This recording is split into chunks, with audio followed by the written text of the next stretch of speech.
हाँ बेटे, तो क्वेश्चन देख लो मोल कॉन्सेप्ट के ऊपर कौन कौन से हैं। तो आप देखोगे कि मैंने कौन सा क्वेश्चन दिए बेटे आपको 10, 33, 30 और 22, ठीक है ना। इनको समझ लो एक बार फटाफट कैसे होगा। तो यही इन्हीं में से आएगा कोई ना कोई ये क्वेश्चन आपको, ठीक है। क्वेश्चन नंबर 10 क्या है आओ देखते हैं, एक बार आप लोग रीड कर लो क्वेश्चन नंबर 10 को फटाफट। मोल कॉन्सेप्ट के ऊपर एनसीईआरटी के जो क्वेश्चंस है वो देखो।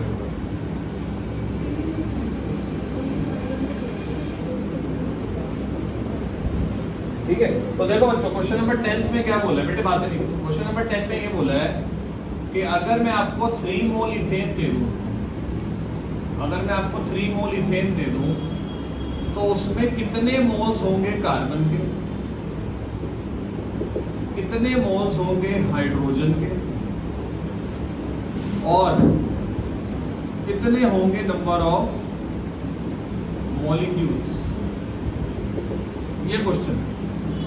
तो ये ना इस क्वेश्चन में कोई फॉर्मूला सिर्फ इधर लगेगा, इसमें तो लॉजिक लगेगा बस, ठीक है ना। लॉजिक ये लगेगा, लॉजिक ये लगेगा इसके अंदर कि 1 मोल इथेन में, 1 मोल इथेन में 2 मोल कार्बन है।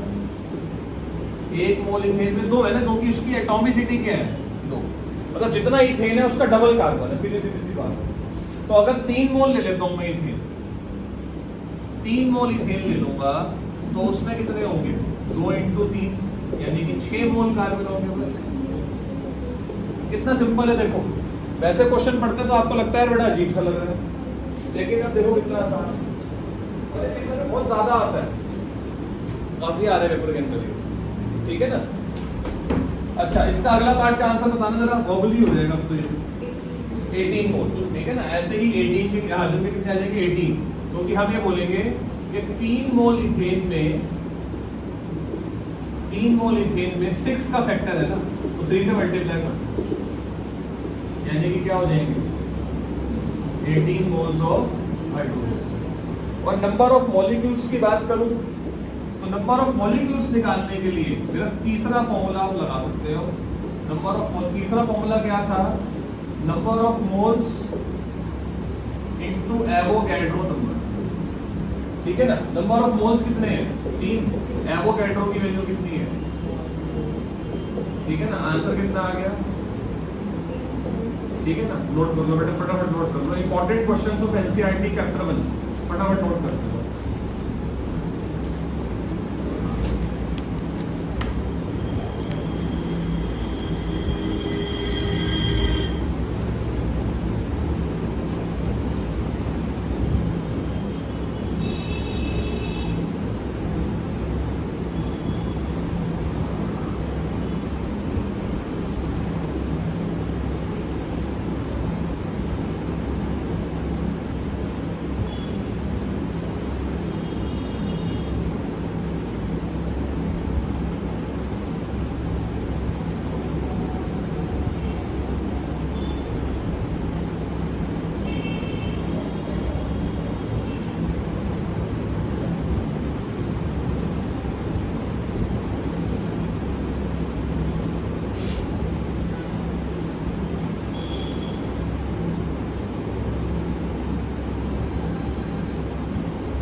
हो गया ना बेटे? चलो ठीक है, टाइम थोड़ा कम है बच्चों हमारे पास, मैं जल्दी जल्दी नोट कर लो।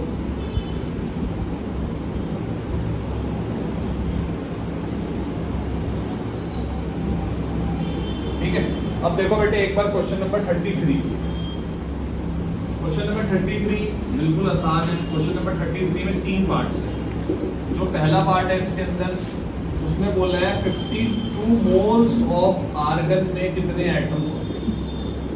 52 मोल्स ऑफ आर्गन में कितने एटम्स होंगे। तो ये तो बहुत ज्यादा सिंपल हो जाएगा, ठीक है ना, बहुत ज्यादा सिंपल हो जाएगा। इसको तो बाहर निकालना है।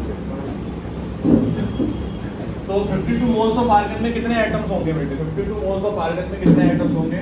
तो फॉर्मूला फिर वही लगाना है आपने, number of atoms is equal to क्या आएगा बेटे? Number of moles multiply by Avogadro, मतलब इसका आंसर हो जाएगा 52 multiply by Avogadro number. 52 multiply by Avogadro, 56 ही मान के कर दो इसको, 312 313 इंटू 10 की पावर 23 एटम्स। तो 33 क्वेश्चन का सेकंड पार्ट है, वो कहता है 52 यू ऑफ हीलियम में कितने एटम्स होंगे। जहां यू लग जाता है ना, वहां मोल कॉन्सेप्ट नहीं लगाते। यू का मतलब होता है एटॉमिक मास यूनिट। क्या होता है? Atomic mass unit. इसमें सीधा कॉन्सेप्ट ऐसा लगता है, यू में अगर हो तो नंबर ऑफ एटम्स निकालते हैं सीधा, किस फॉर्मूले से? गिवन मास अपॉन मोलिक atomic mass, given mass in u upon atomic mass. जब भी यू वाला क्वेश्चन हो, यू वाला वैसे एक यूनिक क्वेश्चन यही है, लेकिन कभी और कोई आ जाए तो आपने ये फॉर्मूला लगाना है, number of atom is equal to given mass in u upon atomic mass. Given mass इसका 52 है, एटॉमिक मास 4, आंसर आ गया कितना? 13। ठीक है ना, फटाफट नोट कर लो बेटे 33rd क्वेश्चन।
देखो बेटे, जो इसका थर्ड पार्ट है क्वेश्चन का, वो देख लो।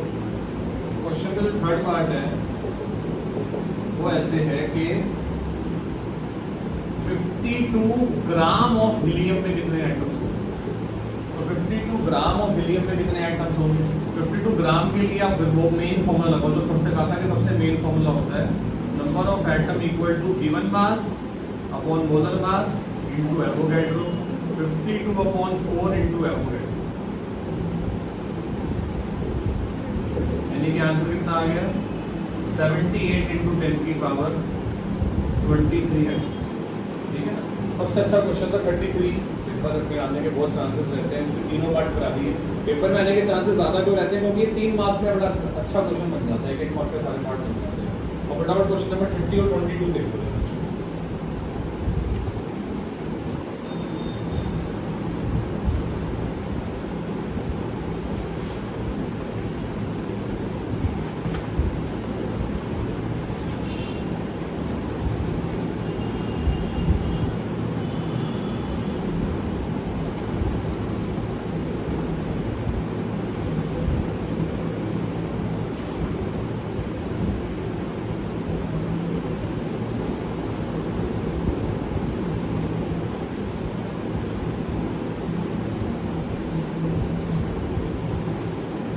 ठीक है, क्वेश्चन नंबर 30 देखते हैं बेटे आज।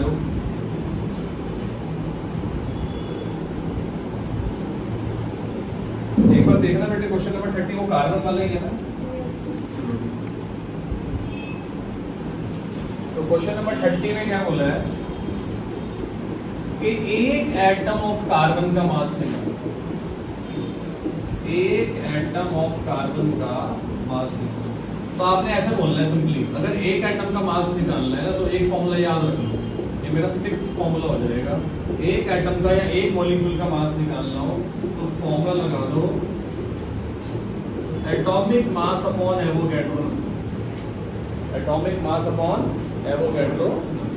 एटॉमिक मास कार्बन का 12 दिया हुआ है, एवोगैड्रो नंबर की ये आ गई वैल्यू, तो पावर के ऊपर है उसको 6 ही मान लो, तो आंसर हो जाएगा 2 × 10⁻⁻23, 2 × 10⁻⁻23।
ठीक है, अब एक रह गया बेटे हमारा, सिर्फ कौन सा क्वेश्चन रह गया, 22 है।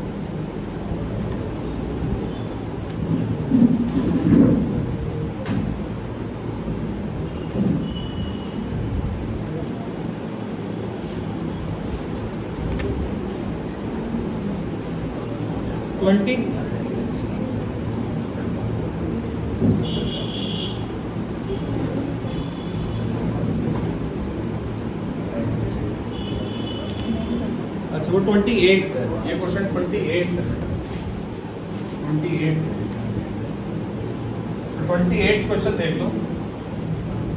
28 क्वेश्चन के अंदर इन्होंने क्या बोला है, 4 ऑप्शन दिए, एमसीक्यू है। क्वेश्चन नंबर 28 एनसीईआरटी का एक एमसीक्यू है, बहुत इजी है। इसमें ना हमें ना 1 ग्राम दिए हुए हैं सारे, 1 ग्राम गोल्ड, 1 ग्राम लिथियम, 1 ग्राम क्लोरीन और 1 ग्राम और क्या है सोडियम। पूछा है लार्जेस्ट नंबर ऑफ एटम्स किसमें, तो इसको पूरा नहीं करते, इसमें सिंपल सा कॉन्सेप्ट ये लगाते हैं, इसमें सिंपल सा कॉन्सेप्ट ये लगाना क्वेश्चन नंबर 28 में कि जो नंबर ऑफ एटम्स होते हैं ना वो एटॉमिक मास के इनवर्सली प्रोपोर्शनल होते हैं। जो नंबर ऑफ एटम्स होंगे वो क्या होंगे, इसको घुमा लो ना, इसको घुमा लो। तो नंबर ऑफ एटम्स होंगे ना, नंबर ऑफ एटम्स जो होंगे वो इनवर्सली प्रोपोर्शनल होते हैं बेटे किसके, एटॉमिक मास।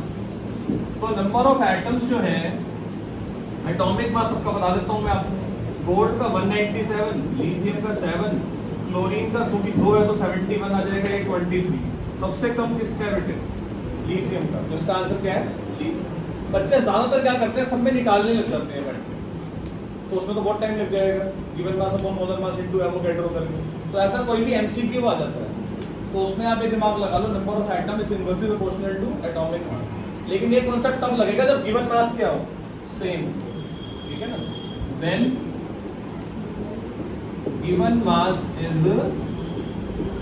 सेम, तो ये आप सीधा सीधा कर सकते हो, ट्रिक लगा सकते हो सीधी सीधी कि number of atom is inversely proportional to atomic mass. लेकिन गिवन मास सबका सेम होना चाहिए, नहीं तो फिर आपको सबके मोल्स निकालने पड़ेंगे, और जिसके ज्यादा else calculate the number of moles.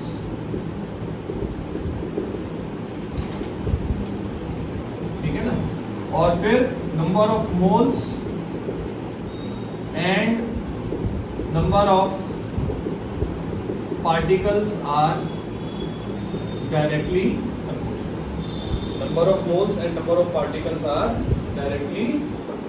ठीक है, अब एक टॉपिक और कराऊंगा, स्टोशियोमेट्री। स्टोशियोमेट्री के बाद 10 मिनट स्टोशियोमेट्री में लगा के फिर मैं रिडॉक्स करूंगा, 10 मिनट में हो जाएगा स्टोशियोमेट्री। स्टोशियोमेट्री के साथ साथ लिमिटिंग भी कराऊंगा, ठीक है ना, तो दोनों टॉपिक ज्वाइंट ही हैं, 15-20 मिनट लगेंगे उसमें।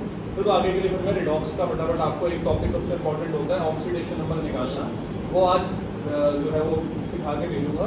और उसके बाद कल एक रिडॉक्स क्लास रखूँगा जिसमें चैप्टर पूरा एक दो में हो जाएगा, मतलब कल और मंडे को, मंडे भी छुट्टी है तो डेली ही चलती रहेगी क्लासेस, ठीक है ना।